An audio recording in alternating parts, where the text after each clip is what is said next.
think we're streaming to Facebook Live, so let me get... And just to clarify, I'm not at the border. I'm in Warsaw, but we do work with everyone at the border and going past the border deep into Ukraine. So just, Okay, sorry, awesome. just for accuracy. Okay. Okay. All right, so let's see. Poland. I think I have a friend heading your way, Ola, from the U.S. to help Amazing. out. Oh, that's amazing. He's going to Poland. I'm not sure what city. All right. Thank you.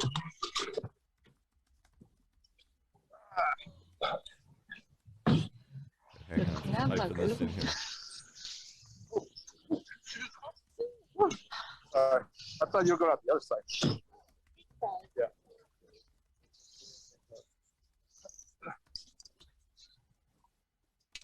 Hang on just a second.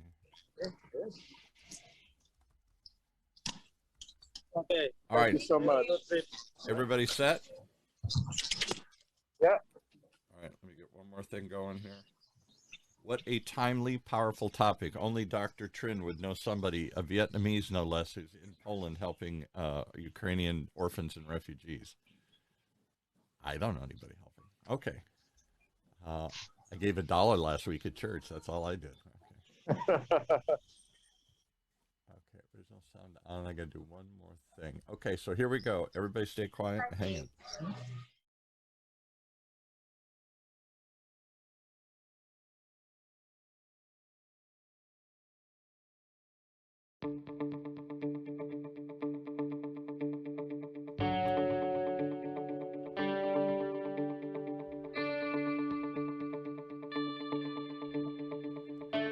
Welcome back, everybody, to a very powerful and topical edition of Health Talks for Dr. Trinh. As we take a look at not just the health here in this country, but the health of people in crisis right now, halfway around the world. Dr. Trinh, I don't even know how to set this one up. Introduce your guest for today here.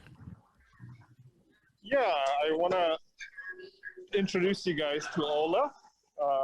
If it's loud, I'm at the airport and heading to Washington, D.C. But Ola is in Warsaw, Poland, and is actively helping out the refugees in Ukraine. Wow. And so I wanted to have her share what she sees on the ground and her experience and what's going on over there. A rare chance to talk to a first-hand account of what is shocking and stunning all of us in the world. You know, I'll just preface this by saying one thing here. First of all, thank you for what you're doing. And I welcome the opportunity here on OC Talk Radio to have somebody give us a first-hand account on the ground of the suffering, the devastation, what's happening over there. We only see little snippets of it here on the news. And I'll preface this by saying I'm a good Irish Catholic. I'm in church the other day, and before Mass starts, I start mumbling to my wife, "Did you see that they just bombed some children's hospital?" And immediately all around me, people who would normally never talk to me as we're sitting in the pew waiting for Mass to start, everybody starts talking about this. Yeah, I saw this. Can you believe that? That's horrible. It really is. It's in the same way. There are certain tragedies that happen, 9/11 and other sorts of things, where people are just sort of speechless, and everybody's sort of can't take their eyes off it. Sort of like watching a car crash on the side of the road. Everybody's horrified, and yet they can't take their eyes off it, and they don't know what to say.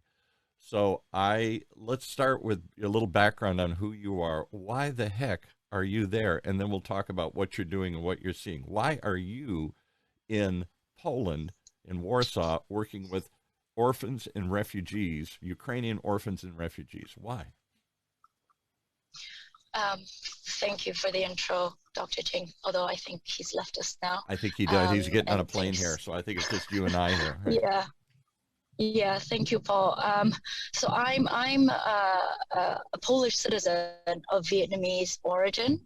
I live in London, but I still have a lot of family here in Warsaw, Poland, a lot of friends. And Thursday, the first movements, I guess the invasion had started Right. in Ukraine, and the news spread. And on Friday, I don't know. I just had an urge to help, and I didn't know how I was going to help. I didn't know what form it would take. I just knew I had to come back. Right. So I started looking for flights. I wrote a couple of things on social media to try and see if anybody can help with any funds, any donations, donating medicine, the most necessary items. The amount of help that kind of snowballed was absolutely breathtaking, and everybody wanted to help. And by the time I got here on Sunday, we had a whole Vietnamese Polish team mobilized. We were donated 2 storage spaces, and before I knew it, I was running an enormous logistics and communication center to be able to help in some way or another. And it's not just us, right? Everyone in Poland is doing something. They're taking in refugees, they're helping in train stations, they're out there, and they just do whatever they can. An estimated 2 million, as of this morning, what I saw, 2 million Ukrainians out of 40 million have fled the country. All right, so I got to break some of this down. You're of, do you share both Polish and Vietnamese ancestry? Is one parent Polish and one parent Vietnamese, or why are you a citizen of Poland? I'm a full Vietnamese person. My parents and grandparents are Vietnamese, but they've lived here since the late 60s. So, the Vietnam War. And why would they come to Poland? I had no idea. There's a huge Vietnamese diaspora, as they say. There is a massive Vietnamese community in Poland. That's the second biggest minority in Poland after Russians. I had no idea. Oh my goodness! Wow. Yeah, so I'm here because of that. So we grew up here. My first language was Vietnamese, but soon after, my native language was Polish, and then I went to a British school, so it was English after that. And why did so many Vietnamese come to Poland to escape the it's the last place in the world. I know they were brought to America by religious groups and whatnot. Who brought them to Poland? Why would they pick Poland? In Vietnam call it the American War. We don't call it the Vietnam War. Yes, because to us, the Americans brought that war to us. Clearly, okay. I'll accept that. All right. But the people that left to America, to Australia, are usually from South Vietnam. Yes. I'm from North Vietnam, so from Hanoi. So it would have been that whole communist, post-communist bloc.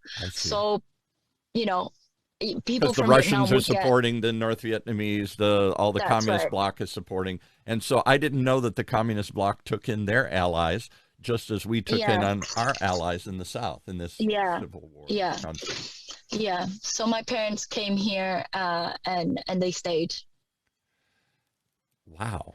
Okay. You've already shown me a world I didn't know exists. We live here in Orange County. Dr. Trinh is one of those South Vietnamese refugees where his family left, although he has family in the North who stayed and who are, part of the communist regime there that succeeded and still stands there. He has talked a great deal about that. We grew up only hearing one side of the story. It never occurred to me that there were people in the North who similarly left. We only hear about the boat people and the exodus of people who were allied with the United States who fled after the fall of their government, after their side of the conflict, and after the reunification of the country and the success of the North Vietnamese Communist forces over the South Vietnamese forces. We only have ever heard about that side of the story. So there was a whole other exodus from the North. Why did they leave? Because of the conflict, to get away from the war, or just as an opportunity? No, they had the opportunity to go study abroad. A lot of them to study or work abroad. That they were rewarded, I guess, for the war efforts. There you go. Okay. Yeah, and just a lot of them decided to stay because, probably personally they thought more opportunities. And how were they accepted in Poland? Because one of the, and nothing against Polish, I'm going to go into that in a moment here because I'm part Polish, is that I wonder, we've seen it in Europe now as Syrian refugees are coming to Germany and France and others, that these are countries, unlike the United States, that aren't made up of lots of ethnic groups.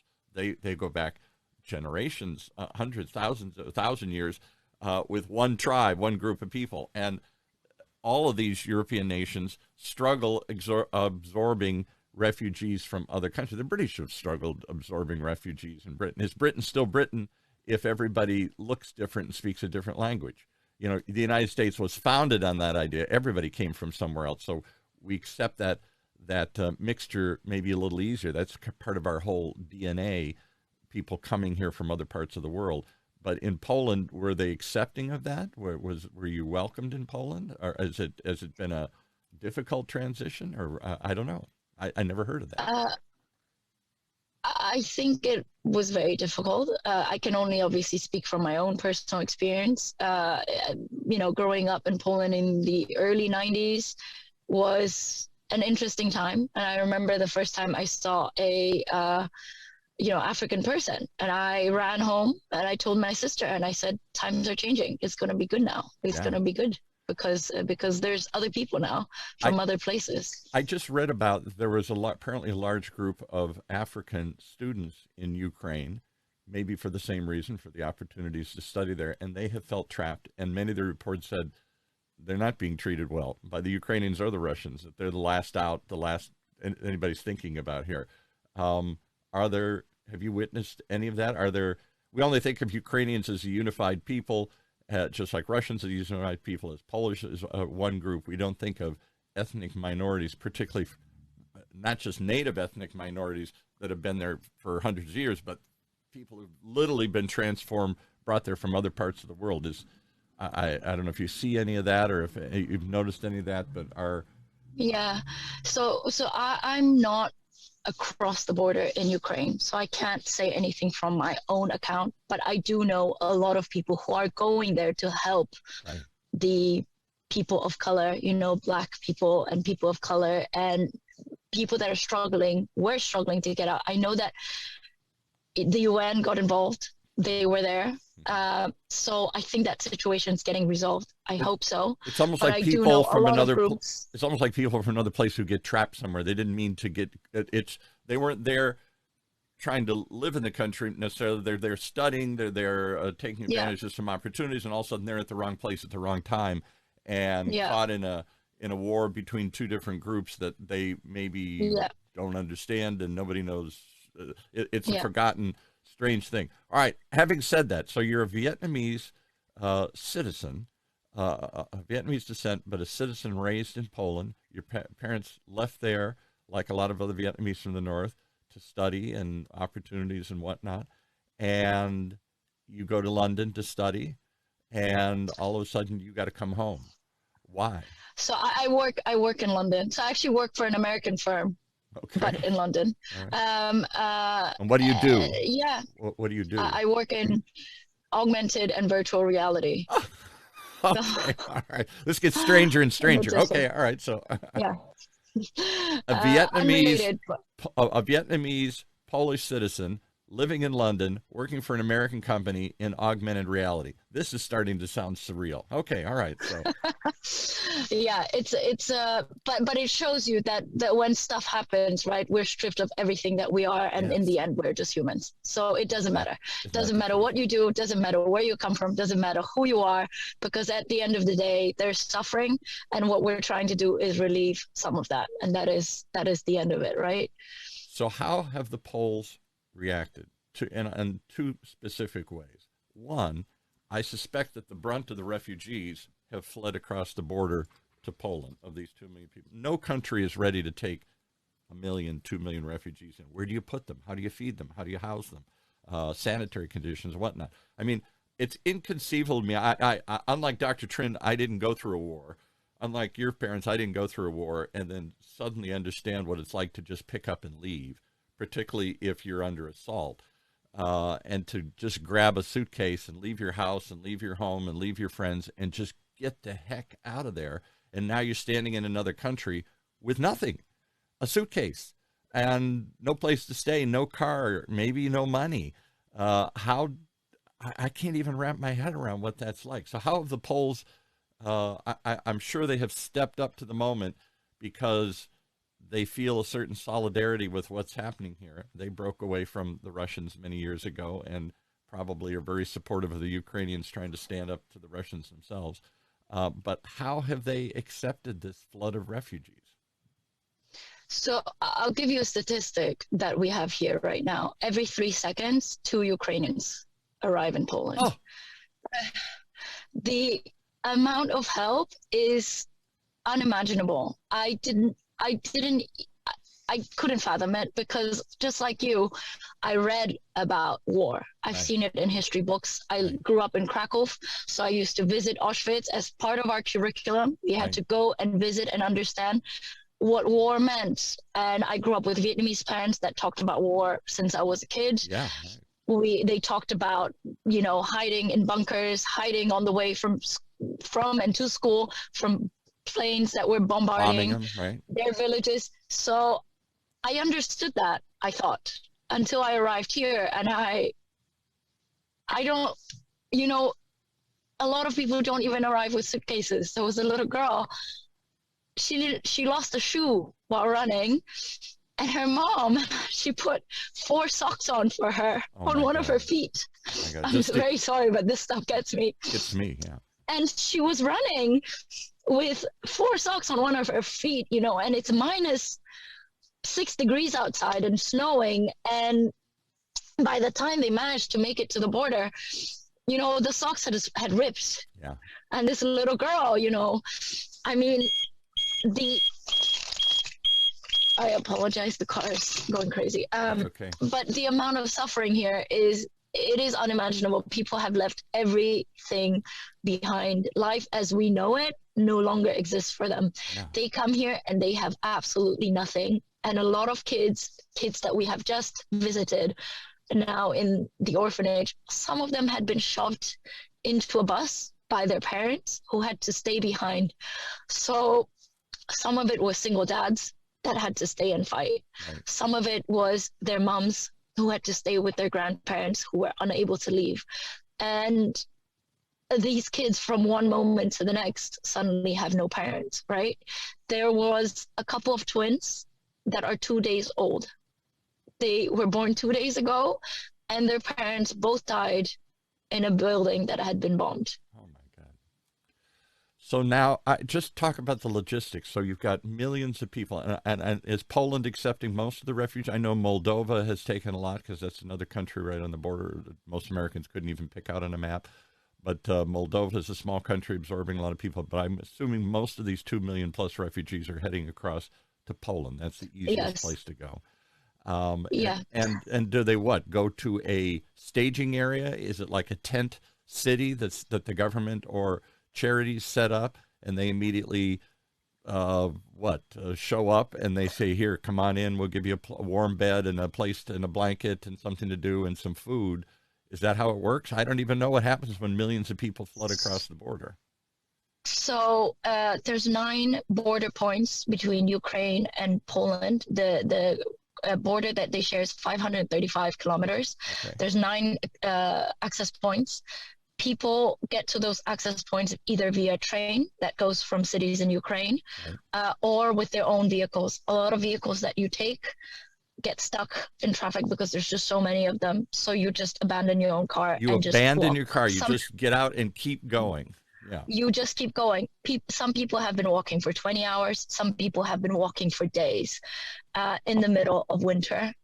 And they get to the border point. They get their stamp. They enter Poland. Polish people, individuals, have set up spaces where people can get some food, get some warmth, get some medicine. Right. The Polish army is obviously there receiving people. Then they get on trains and buses to go into different cities. Loads and loads of individuals, private people just like you and I, go in their own cars and pick up people. We have a whole group of friends that goes just to pick up kids. You have to register with the government. You get a license to be able to pick up people. They register with your documents because human trafficking, sex trafficking is Oh, another thing oh, that's risky in all of this, right? Who knows? Someone comes in a van, takes only pretty girls. What do they do with them? So you have to register, you have to get a license to be able to do that, pick up people, they have to register who you've taken, where you're going. When you get there, you register again. I've brought these people from this point and this point, here's all my documents. And then that's the next stop point for them to get food again, rest a bit, and then we try to find housing. Every single person I've come in touch with here has taken in refugees. My cousin has a house filled with 14 refugees right now, and she's in her room, and everything else in her house, her living room, everything she shares with Ukrainian refugees. Every single space that's big enough to house people is housing people right now. We can't buy enough food. We can't buy enough sanitary products. wow. We can't buy enough of anything at this point. I'm buying everything in bulk from donations we get from all over the world. And we bring things in pallets because it's just, we bought 3 tons of potatoes yesterday. Unbelievable. So I understand the urge to help, but I don't know that I could take in, I have the space. I could take in a dozen refugees if they came across our border here in Southern California, from Mexico or someplace, a giant war upheaval or whatever, something, I don't know. But how would I pay for them? How would I, and how would they pay for, eventually for a day or two, a week, maybe a month? But this isn't going to go away in a day or two or a week or a month. These people may be here for years or months. Nobody has any idea how this is going to end out and when they can go home. If they can go home, they may never go home.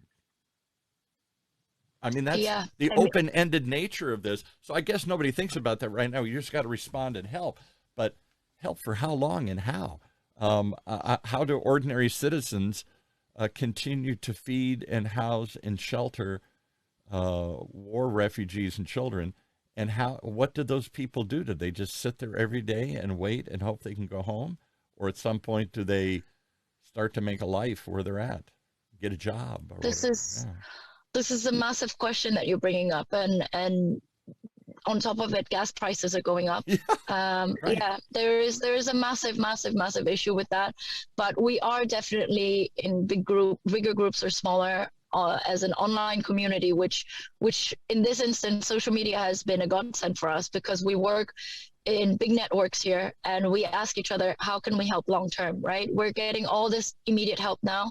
How can we get help long term? Do we set up databases with everybody's CVs and people can, go through their browse and announce, hey, we've got jobs in let's say, in AR. If you're a creative digital creator, come and sign up for a job here.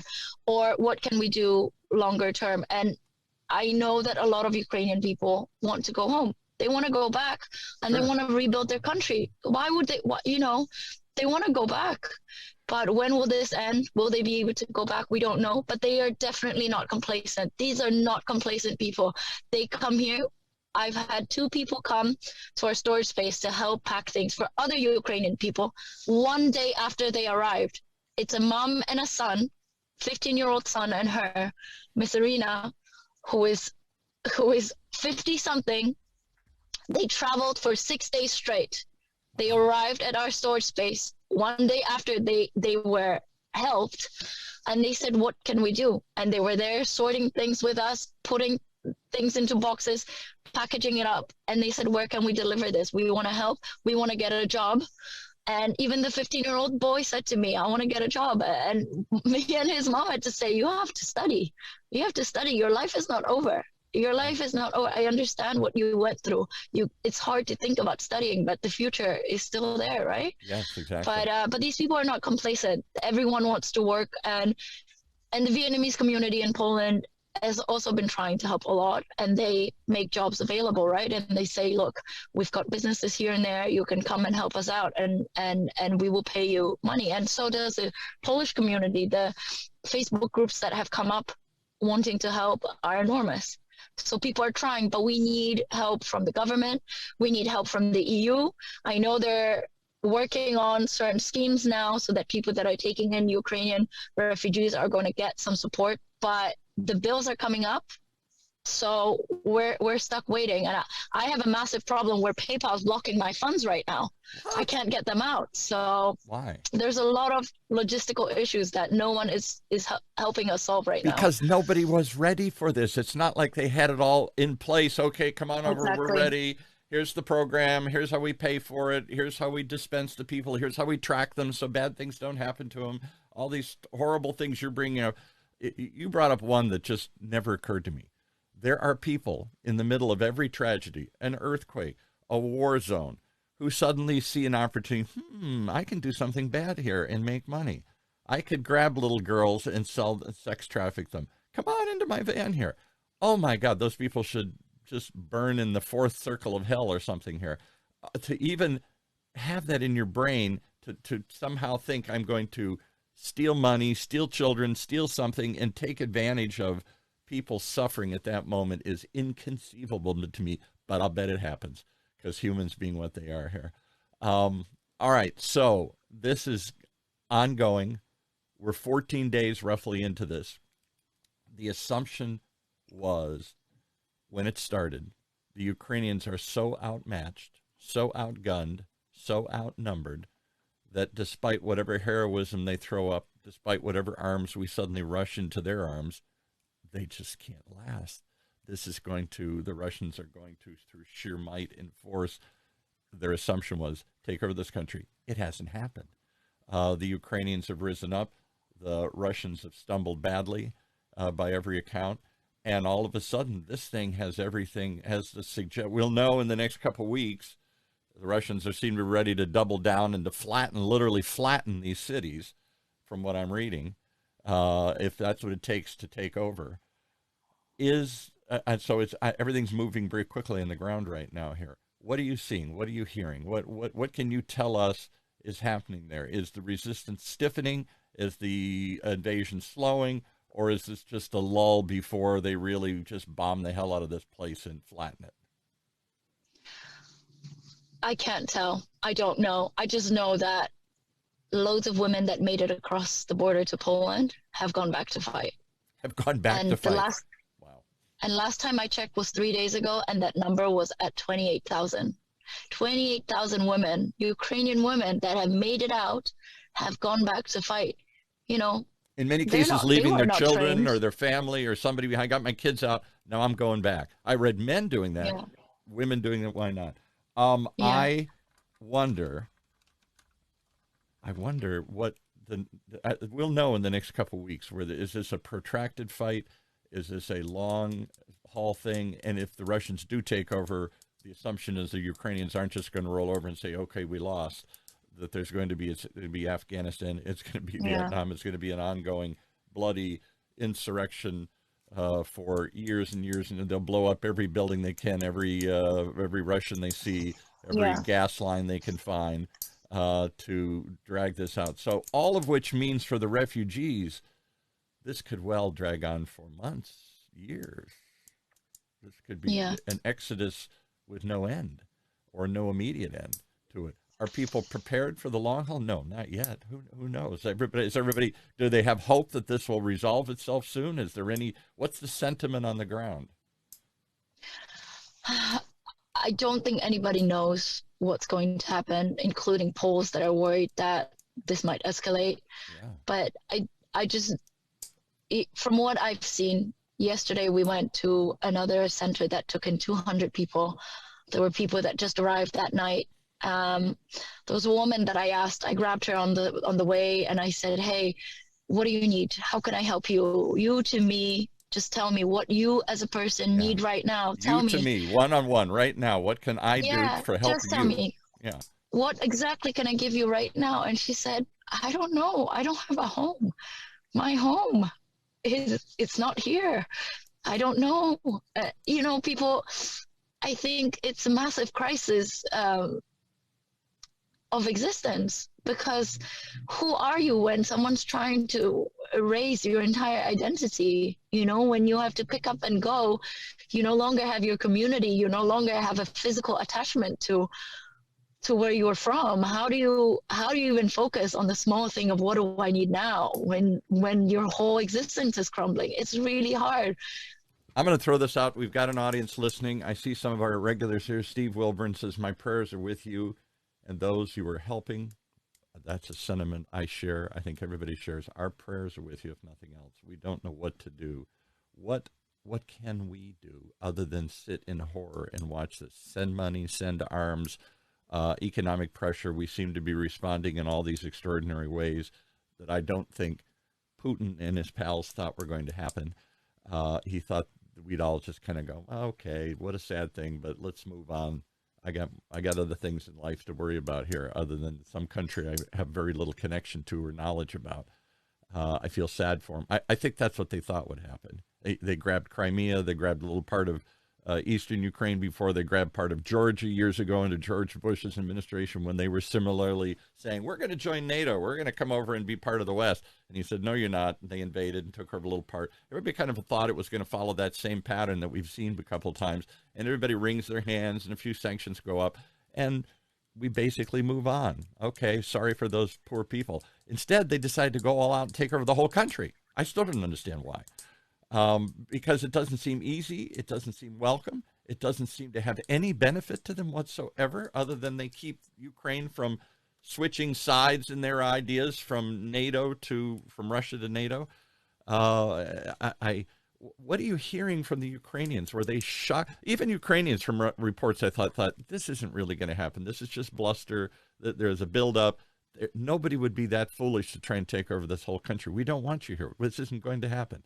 And yet it has, or it's trying to. What's their reaction to this? Shock, amazement, or no, we knew this was coming. Yeah, we knew. I mean, I definitely don't think anyone was expecting this. It's a big shock, but we did have an influx of Ukrainians coming in the last years anyway. There was a lot of migration happening. I think there was instability, and people were coming to Poland for jobs, right? A lot of the Uber drivers in Poland are Ukrainians. Okay. A lot of waiters in Poland are Ukrainians, and they were here before this escalation happened. But I don't think anyone really expected this specific thing that is happening now to happen. Well, and let me just say, if I, again, everybody keeps saying, how can I help? How can I help? And we'll get to that in a moment here. This is my take on it, a little bit of what I've read. I was a big foreign policy geek and studied foreign policy in college, and I've more than most Americans probably have paid a little attention to this. This has been percolating for a while. Since the Soviet Union fell apart, Putin has said from the beginning, that's the greatest crime in the 20th century, and I'm going to do everything I can to pull that back. And, and slowly but surely he's been trying to either exert influence over these areas or outright control over these areas to rebuild the Russian Empire here for whatever reason, pride or just whatever. So that's been going on for a while.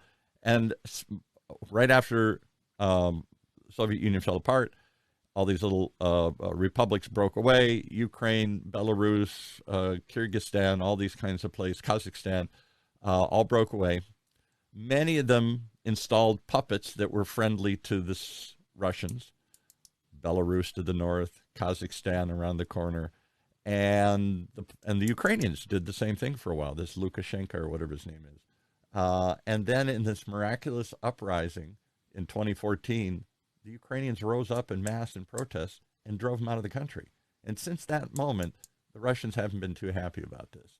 Because if this works there, why won't it work to the north in Belarus and Kazakhstan and all these other places where they've installed puppets to, if they don't outright control the country, they more or less control the country still.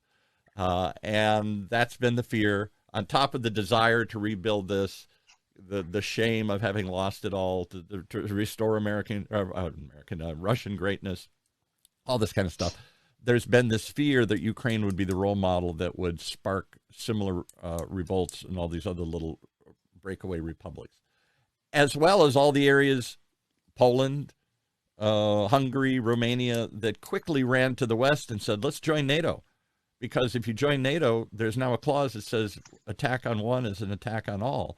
And the Russians can't attack because then they'd be attacking all of Europe and America and everybody here. The Ukrainians have tried to join NATO, and that seemed to be the other thing. They even wrote it into their constitution, I believe, saying, we're going to join NATO. Under George Bush, they wanted to join NATO and Georgia. And that's been a thorn. So you've sort of got this desire to rebuild, this desire on their part to flee and to find refuge in the West, and to embrace democracy and not these dictatorships that the Russians are installing all over the place. And then on top of it, they're openly saying, we're going to join NATO. And finally, Russia said enough, particularly with the Ukrainians, because they see the Ukrainians in their eyes as a fake nation. They're just Russians under another name. We all come from the same Rus, the same area. We're all descended from the same people. But that'd be sort of like us going to the north to Canadians and saying, hey, we were all part of the British Empire or the French Empire, or the Mexicans in the southwest here and say, we're all part of the Spanish Empire. Come on, you're not a separate country. We're all one thing here. That happened a long time ago. Those people diverged in different areas. So all these areas have been building. But I don't think most Americans, and I don't know that most Ukrainians really thought it would come to this. I guess that's the whole point of the little history lesson here. Are people as shocked as we are here? Yes. The short answer is yes. And I don't think nothing, I don't think anything in life ever prepares you for the shock that the Ukrainians have just gone through, right? In 2022, I don't think anyone thought their house is going to get bombed. Right. I don't think anyone thought their children are going to die. I don't think anyone thought their parents will have to be left behind to die. Right. I don't think anyone was ever ready for that, right? So everybody's saying the same thing. Paul, shut up and let Ola talk here. And that's a good point, because I'm on my little soapbox here trying to explain, maybe to myself more than anything else, what's going on and why. So what are you seeing in the ground? Well, let's describe it. You've already given some very vivid descriptions of what you've seen. Refugees continue to come. People are still trying to figure out how to house them and where to go. What are you seeing right now? You go to the central station of Warsaw, and it is absolute mayhem. It is trains after trains, bus after bus, filled with people, women, children, older people, with nothing but what they have on their backs, right? People are hungry, people are starving, they're cold, children are confused, adults are confused, no one knows what's happening. We're changing the wheels of the car while we're driving. All of us, including the governments, because no one knows how to deal with such an influx of people. And to us individuals, it is just firsthand experience of human suffering. And unless you're a cold-hearted person that feels nothing, you go there and you just want to embrace people, and you just want to say, come into my house, come have food, bring your kids, bring your grandmas, bring whoever you want, right? You just... And we'll figure it out later. But how? Just let me We'll figure it out right later. now. Yeah. And that's what everyone has been doing. And that's what we continue to do, right? But we need to think big scale, and we need to think longer term. And that's what we're trying to do. And we're trying to say, okay, here's everything we need to do immediately. Let's help everyone immediately, while at night, I get home every night at around 11 p.m. And that's when I sit down and I start doing all the admin for the money that's been donated, admin for the things that were donated and how we store them, trying to figure out logistics for the next day, how to move trucks of things to people where it's going to a specific place that's housing 5,000 people. Is it going across the border deep into Ukraine? Is it going to the Ukrainian army? What is moving when? How? Who can I contact? And on top of it, we then have meetings with thinkers, right? We're like, how do we solve this problem?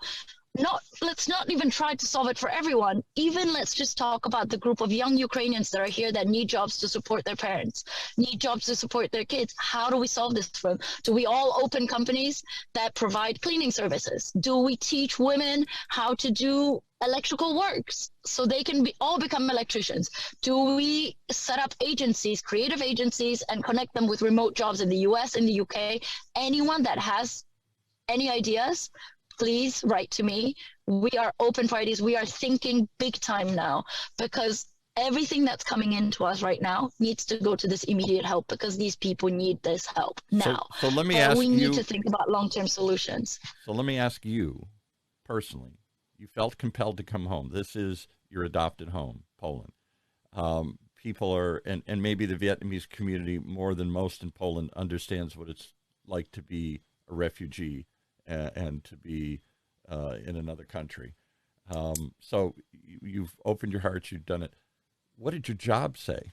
What did your boss say? They say go? Or if you go, don't come back or whatever. Hey, I'm sorry you want to help, but hey, we need that work done by Tuesday here. You know, I mean, how does the world just stop what they're doing? And I think for a lot of people with the pandemic, a lot of things shifted. There was a big shift, at least for my generation. There was a shift in us and then a big question. What am I doing? Yes. Why am I doing this? Why am I spinning on this wheel? And what is the reason? And then this happened. I don't think there was even a moment when I was thinking, oh my God, if I go and help people, what am I going to do? I don't care. It doesn't matter. I've been working for a long time and I will find work again. I just know I need to help. But when I came here, I talked to my work, and 32 people in our company live in Moldova. We're now also working on ways to get them out of Moldova because we don't know what's going to happen. Yeah. There's a massive economic crisis happening as we know it. And our people need to go as well. You know, we don't know if this will escalate or not, but we need to evacuate them while it's still safe. Right. And if they can go back, they'll go back. But work has been extremely, extremely generous. And they said, if this is a way we can support the refugees by giving you a job and keeping that job for you, then that's what we'll do, and we'll keep paying your paycheck. So I'm extremely grateful to my boss. I'm extremely grateful to my company. But even if they didn't do that, I don't care. I'm so much more lucky than everybody else that's going through what they're going now. I can go and wash dishes tomorrow if I need money. I really did not care. Tomorrow is a problem of tomorrow. Today, there are children and people in need of immediate help. And as long as I can provide that help, that is what I will do. You make me feel ashamed because I gave $1 at church the other day and thought, a little tear in my eye. Okay, this is for the Ukrainians. And I thought, but I didn't drop my job. I didn't fly to without any clear plan. I didn't just a prayer and say, here, put me to use. I will do whatever, anywhere, and I'll make it work somehow. That's extraordinary, what you just said. And I think it's a testament to you and to people like you, to what you're doing. And thank God, as somebody else said, just thank God there are people responding. How has been the reaction? The general feeling here is that everybody's surprised how much in this country Republicans, Democrats can't agree on what time of day it is or what to call today. We disagree on everything, and yet there's been a joint resolution in Congress, joint support in Congress. Even the president's speech got applauded a couple times when he talked about Ukraine. I mean, there has been an outpouring of solidarity within the European Union, within here the divided United States, with this world that has too many other things to worry about. I'm sorry about those Ukrainians, but I got other problems here. All of a sudden, everybody for the moment seems to have put their problems aside and embraced. Is that too rosy, or is that what you're seeing come together here? I mean, I definitely am seeing that here. In Poland, I definitely think that feeling's there. In Europe, all of my friends from Germany, Switzerland, I had 3 people volunteer from Switzerland that have just left yesterday. They bought 2 washing machines for another orphanage. They came in a truck filled with things. Some of my friends' parents are coming from the UK on Sunday, bringing donations. There's trucks upon trucks from the UK coming in, contacting us. Where can they take things? How can we separate those things? How can we get them to where they are needed? Everyone is so united behind this. But I have to say, the force comes because the refugees are white. And I'm saying this as a person that's grown up in a Western culture, as a person that, you know, my friends call me a banana, right? I'm yellow on the outside, I'm white on the inside, because I spend my entire life living, you know, a Western culture. And it is true. We have to admit it is true that refugee camps are a made up thing. When it's needed, refugees go and stay in people's homes. You can still register people and know what they need and know where they are, how to take care of them legally without creating camps where people have to be imprisoned. And that is true. We did not do the same thing for the Syrians. We did not do the same things for the people from Afghanistan. So, or Rwanda or a million other places. Or Rwanda or a million other. But I have to say, you know, and well, I didn't come here when there was a problem with the Syrian refugees. This is a wake-up call for me too, Yeah, right. because for some reason the Ukrainians are coming here, and I'm like, oh my God, these are my neighbors. I got to go. What Yeah, the hell? right. I gotta go. So it's a wake-up call for me right now. But I also can't process that in the moment when I'm like, people need food, people need medicine, right? Right now, I can only think about what's the next step. I need to go from A to B because somebody is calling for help. But after I pray to God that this is done soon. Right. I'll be sitting down with my therapist and saying, shit, why didn't I react better when other stuff was happening? Syria was bombed to the ground, and we all wrung our hands, but I don't know that there's the same outpouring of let's accept them into our homes and let's immediately rush to the front lines and help them. And in fact, in many ways, Europeans, much to the dismay of others, sort of put up barriers in Hungary and other places and said, don't come here. I'm sorry it's happening over there, but don't come here. Not welcome here. But Ukrainians ethnically, culturally, physically fit the European model much closer here. The Ukrainians and Poles have been one country at different times in the past, in 1,000 years or something. The Ukrainians have been part of the Polish Empire, the Russian Empire, their own empire. Everybody's, not their own empire, but their own state. So, yeah, that's a very pointed question that you bring up to all of us. Why have we suddenly responded in such a way when other similar crises have not led us to join and jump and support those in the same way? Could part of it be, and maybe again, I'll explore this psychological a little further. I wonder if the Poles don't fear they're next. 100%. I had a chat yesterday with my parents, who, as I told you earlier, have been here since the late 60s. And I asked them, I said, guys, what happens when this escalates and Poland is next? And what are your fears? What are we doing to be ready as a family? I've gotten my visa to Vietnam extended 3 days ago. Okay. All of your my get out of jail relatives free have done card this. if you need to, your escape card, right? Yeah. For sure. But, they said, we don't know, because all of our money is in our properties, right? It's in our house. It's in our restaurants. What do? We don't know. And I mean, this Same is thing the Ukrainians question. were asking 2 weeks ago. Yeah. What do we do? The same thing. What do we do? And it takes a different approach as well, bigger picture in terms of financial education and understanding, like having a financial competency that a lot of people still don't have. And my parents, as successful business people, still don't understand how to make their money independent, right? Like crypto. They don't understand cryptocurrency. They don't understand how to invest outside of their country. And they said, what's going to happen when the Polish zloty falls? Inflation in Poland was 9-point-something% today. It's going to go over double digits very quickly. So they said, if we have to run, we have nothing. We will have nothing. And I said, guys, how can that be? You've worked your whole lives. Why aren't you prepared for this? Because it was the unimaginable. We thought this was... It is unimaginable. We thought this was, as somebody said, I thought this was kind of cold, but very true. In some article I read, this is so 20th century. That's like, this is so 1800s or 1900s, where countries invade each other and run over each other. That's what the world saw for thousands of years. But somehow we've moved past that. We're interdependent with each other. We may put pressure on each other. We may economically sanction each other. This notion that we're going to revive World War II and start rolling tanks over borders seems inconceivable in the 21st century. And yet here it is. I think that's part of the shock here, too. This isn't a civil war that, I mean, and I'll say this in some defense, Syria was a civil war where the country fell apart and forces fought. Other places, Rwanda was a civil war where they started killing each other.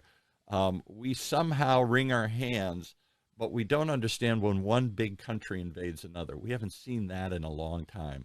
Afghanistan, certainly. A couple of times the Russians did it and Americans did it. Or the Iran, or Iraq, rather, when we did it.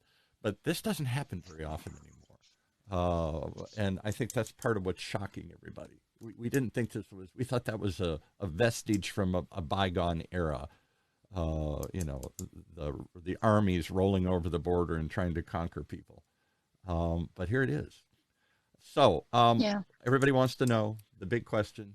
I'm sitting here in nice, sunny Orange County, safe, far away, no bombs falling in my neighborhood. Likelihood, unless it turns into a nuclear conflict, the likelihood that I'm going to feel any suffering is slim. I feel bad. I want to do something. Do I just send money? Do I come and volunteer and join the Ukrainian? They have some international brigade they're forming, and I don't know, like 20,000 people or some number of literally just dropped what they're doing. And some guy in here, Orange County, just flew on a plane, and he's going to go fight the front war. You're saying Ukrainian women dropping their kids off in Poland and heading back to the conflict. Is there going to be, is this the Spanish Civil War where everybody suddenly floods to help one side or the other here? Back in the 30s, go look it up. That's what happened right before World War II. And there were international brigades on both sides. I don't see that in too much in other conflicts, but that's happening here again. Is that, where do you see? So how can I help? How can I, me, today, and all these people listening in shock, Alain Blanchette and Steve Wilburn and all these others here, what can we do other than pray and send some money somewhere? I think there's two things, right? So there's, yes, your money and donations are 100% helpful, especially to groups that are immediately using those funds to do things. I know a lot of people have long lists of things they donate to, like, you know, they donate to the Red Cross, they donate to big organizations. And I say this every time, big groups use 40 to 60% of those funds on admin fees. Right. You know, so find small groups on the ground that really can help. Every penny that I get, I account for it. It's registered. It's public knowledge. I put my bank statements up every night. Literally, that's what I do every single night. And receipts are up there, right? And we take videos of everything, because it's not even about showing you that we do good. It's a responsibility that we have towards people that donate, and it's a responsibility that we have towards people that need that help. And there are always cases in crises in Haiti or whatever, where there are bogus organizations set up, or that don't spread the money out the way we thought. I mean, bad stuff happens when a ton of money starts flowing here. So 100%. So did you create like a charitable organization in this country, be a 501c3, a registered charity that people can know how to, with a bank account and other sorts of, or are they just sending it to you? I used to work for 7 years at Dartmouth College. I used to bring doctors from the US to Vietnam to operate on kids for free. But I never had to do the legal side. So when I jumped into this, I was just saying to my people, my friends, family on Instagram, I said, hey guys, I'm going to go. Don't know yet, but in moments of crisis, money is always useful, right? So if anyone wants to donate, you trust me, just send the money over. So I had no idea how to do any of this. And I had to call my accountant and say, hey, you know, I'm going to be doing this. Am I going to get taxed on people sending money to me to help? Exactly. Suddenly my bank account swelled, and I got to show that it wasn't 100%. For me. Right. 100%. So yeah, he said, keep receipts for everything, keep everything clear. I had to set up a separate bank account that's just used for this. I set up a PayPal. So yeah, I'm not an organization. To everyone that's listening, I'm just one person. I'm just one person that's surrounded by amazingly supportive people around me. And together we just crack on every day. And I don't know what tomorrow looks like. I don't know. I just don't know. But every day the needs change. Today, people need medicine. Tomorrow, they'll need another ton of potatoes. And a ton of potatoes, while you're listening to this, is $150. That's how much you can feed people here. For $150, we buy 1 ton of potatoes. So, and it sounds like a big number. Right. You know, 1 ton of potatoes sounds like a lot, but we bought it last Wednesday, and by Sunday they called us that they needed more. So by now we've bought 3 tons of potatoes already. And a lot of the time, people call me and they say they need something. If the funds run out, I just use my own money. What the hell? What am I going to think about buying new sneakers? Why do I need new sneakers when I can help somebody who's in need? You know?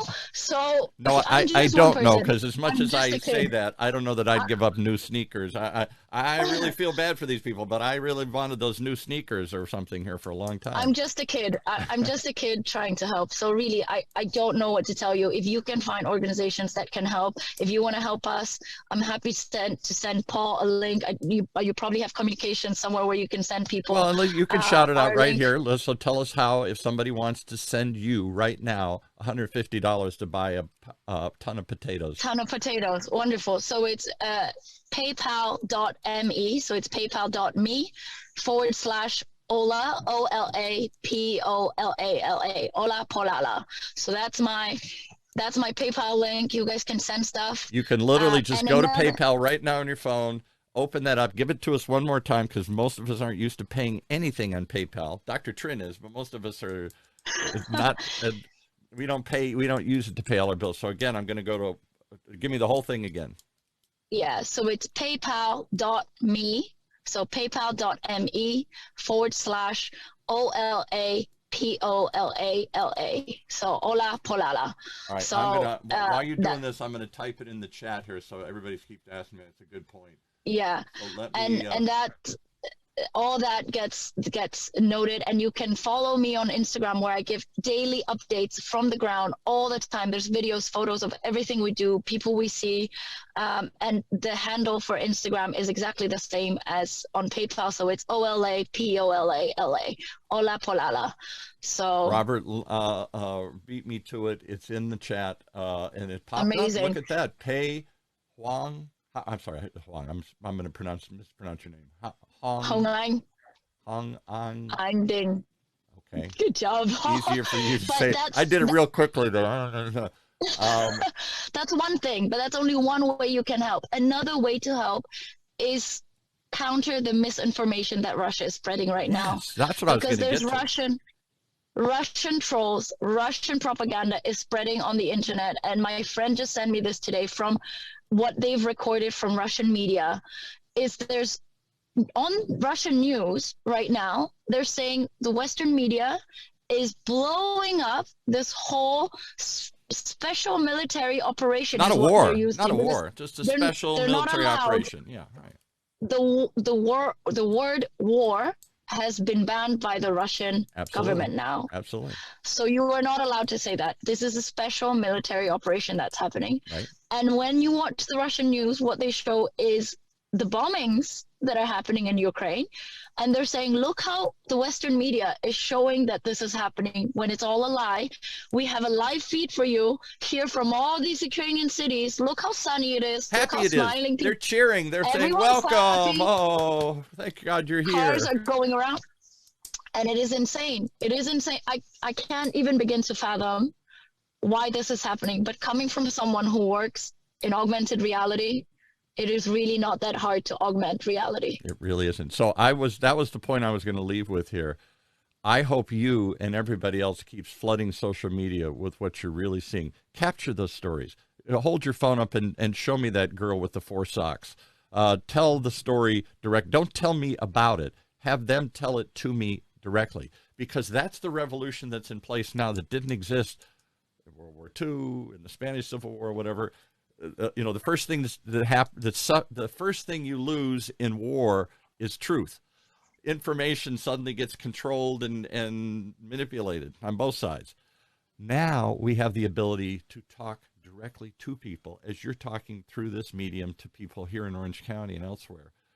You have the opportunity, they have the opportunity, and I know they're doing it, but please continue.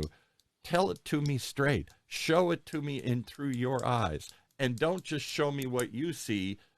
Have the people tell the real stories, because that will, more than anything, will keep the pressure on and will keep the focus on this before we, in our ADD world, we move on to the next thing. Oh, that was really bad. But look over here. Here's something else shiny happening over here.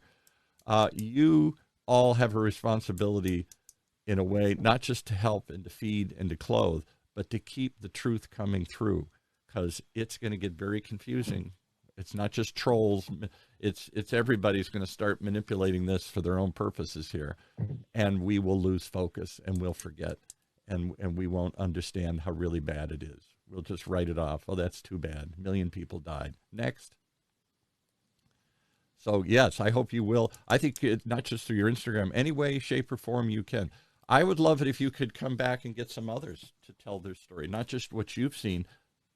Bring us some Ukrainians, if any that speak English, because we don't speak Ukrainian, that could tell their story in their own words. I think that would be powerful. I can definitely get some people to come and tell you, and I can also get you some Belarusians to come and tell you. I'd love it, about I didn't how even. their families.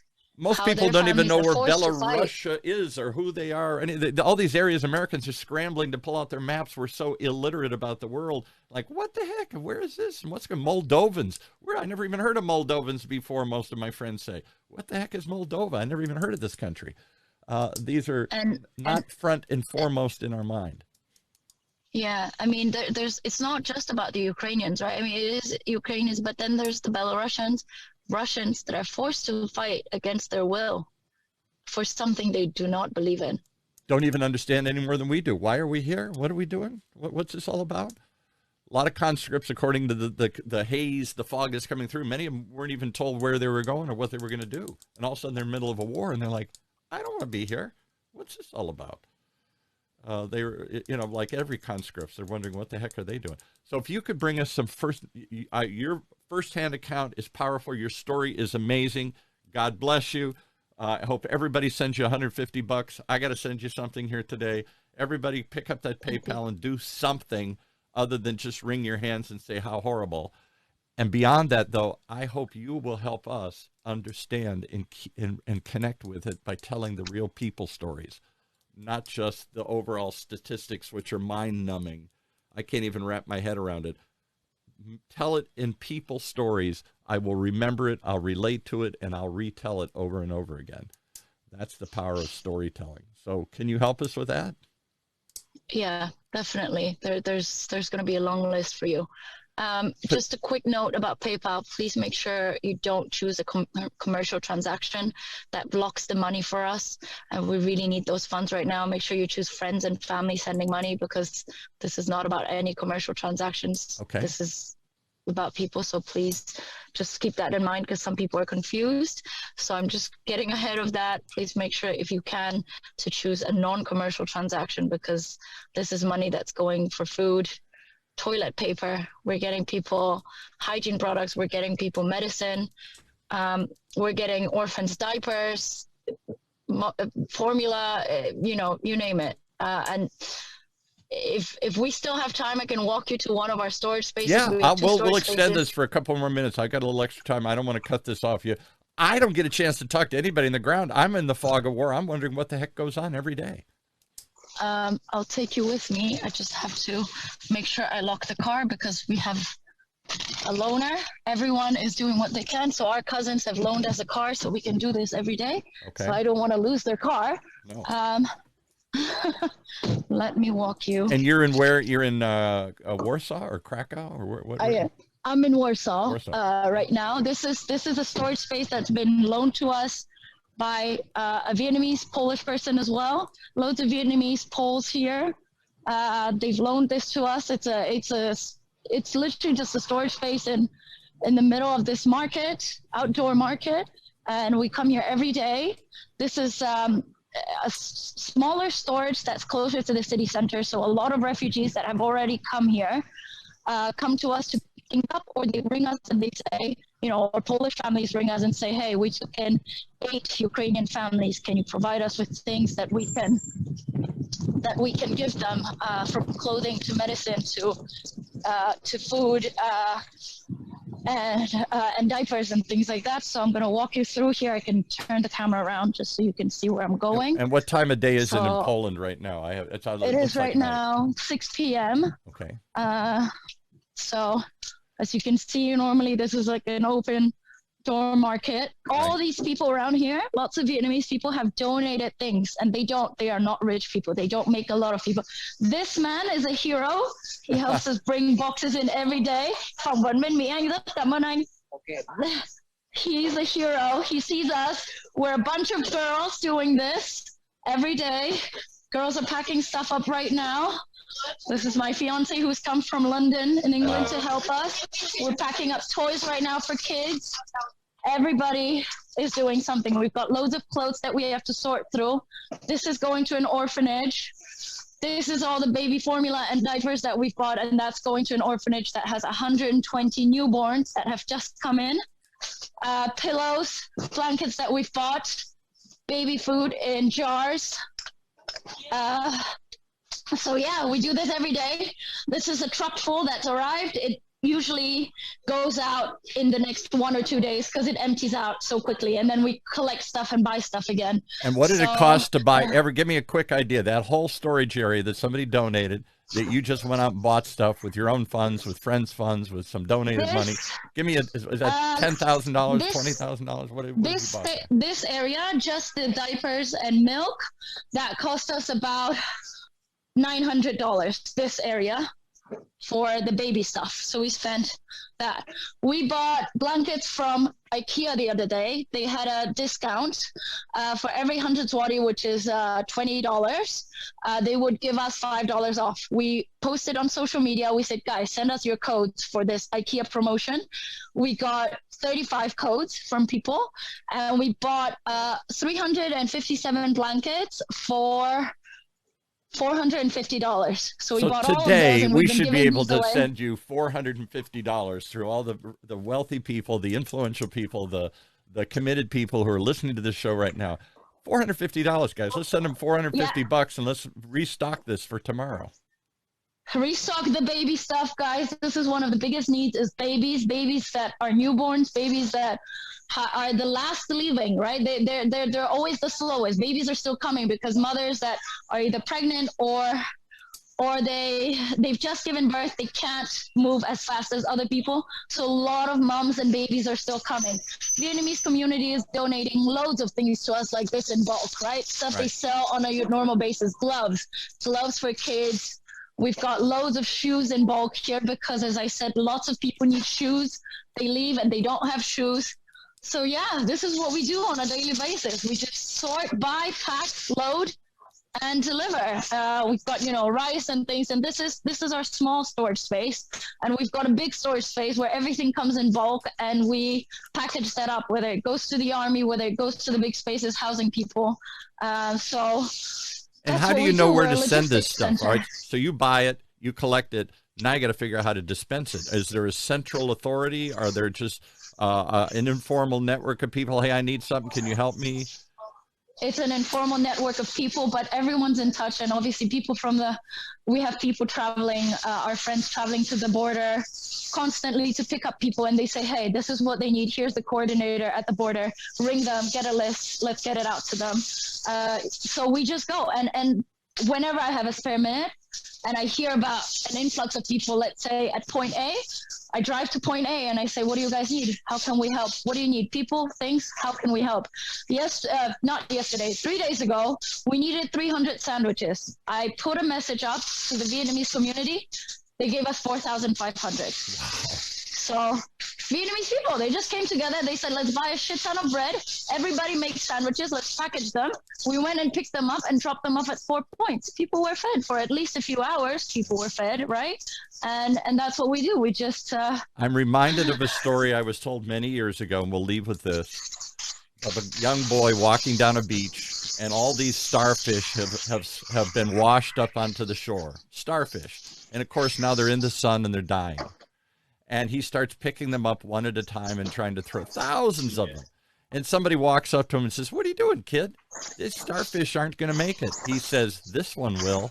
And he throws it back into the ocean. You do what you can. And you're doing more than you can and more than most. I give you my hats off. And more than that, I'm going to PayPal right now. Think of this, guys. We all just gave $50. If 10 of us gave $50, we could fill up that whole section there. That's nothing. $50. Come on. I'm going to go give $50 right now. You got me motivated. I don't give to a lot of things here. I'm going to PayPal. You'll see my number come through here. I wish I could give you 5,000 or 5 million. I don't know how to do anything more than what we can do. But if 10 of us gave $50, we could fill up that little section right there. That seems like doable from today's conversation here. I hope it's 10 times that. I hope you will come back, because this is the story that's not going away. This is this crisis that will continue long after the guns stop shooting. and a population of people that will need help potentially for years to come. Psychological help, physical help, emotional help, economic help, kids that are suddenly orphaned with no parents. This is a crisis that is not just for tomorrow and then will fade the day after. I hope you can hang in there. I hope you and others will flock to this cause and keep the flow going, because there's a massive, massive problem going on there. And I don't think we fully appreciate it. Thank you today for giving us one little insight into one little storage area and the efforts of one little group of people here trying to do what they can. Thank you so much. Give us again, we got the PayPal on here so we don't see that. Give me some final thought. What should we take? You got a mic in 5 minutes. Talk to us. Tell us what we need to know, what we need to hear. Don't stay quiet. Don't stay quiet. Make as much noise as you can about this, because this needs unity from every side. Okay. I know that you guys are far away, but you can do more than you think. That $50, that goes a really long way. That goes a really long way, right? That $50 will equal at least 30 blankets. That's 30 people staying warm for one night at least. Oh my God. And fight propaganda, fight misinformation. If you see something, go change it. Say the truth. Share images, and I will share as much as I can. Please follow on Instagram for all those things. And where are you on Instagram? How do we follow you on Instagram? Same tag as my PayPal, so at Ola Polala. Sorry, I'm on 1% of battery right now, so if I cut out, it's at Ola Polala, OLAPOLALA. You can see updates every day. We update that every day. It's my private Instagram, but I update everything that's going on here. There's highlights with everything that's been going on since day one. So I'm going to suggest 3 things as we wrap this up today here. 1, everybody donate $50. Come on, $50. 2, let's share this with everybody, this conversation, because the power of social media is that we can spread it out and send it everywhere. And 3, follow her and then repost and share what she's doing. Together we can create an information chain to keep feeding this. Thank you so much. I think we've lost the feed here. I'm speechless. Thank you, Dr. Trinh, for bringing this to light. Thank you for all people hanging in there. And together, we'll keep this story alive and help these people through this crisis, however long it takes. Thank you so much. That's going to wrap it up for today. Hopefully, we'll come back with more in future episodes. Check in here at OC Talk Radio.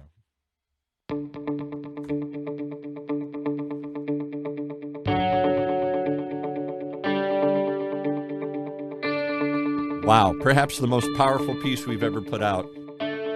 First-hand account from the front lines. What's really happening right now in real time is real people step out to help other real people who really need help. Right here in Orange County's only community radio station, octalkradio.net. Streaming live from the University of California, Irvine's Beale Applied Innovation Center.